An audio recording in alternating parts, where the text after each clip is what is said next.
नमस्ते मित्रांनो, लग्नाची बेडी या मालिकेच्या होणाऱ्या पुढील भागामध्ये आपल्याला असं पाहायला मिळणार आहे की इकडे अन्वीमुळे रत्नपारखी कुटुंबातील प्रत्येक सदस्य फार टेन्शनमध्ये असतो।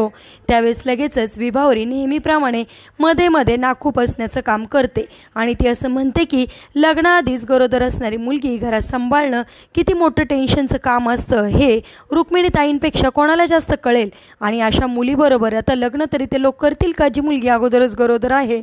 त्यानंतर लगेचच सिंधू म्हणते की काकू तुम्ही काळजी करू नका आणि काही झालं तरी अन्वी आणि आयुषचं लग्न मी लावून देणार आणि अन्वीचं लग्न आयुष बरोबरच होणार आणि जर असं झालं नाही तर मी कायमचं हे घर सोडून निघून जाईल असं बोलल्यानंतर लगेचच इकडे मधू मनातल्या मनात असं म्हणते की आता काही झालं तरी आयुष आणि अन्वीचं लग्न मी होऊ देणार नाही, हे सिंधूला कायमची मी घरातून काढणार।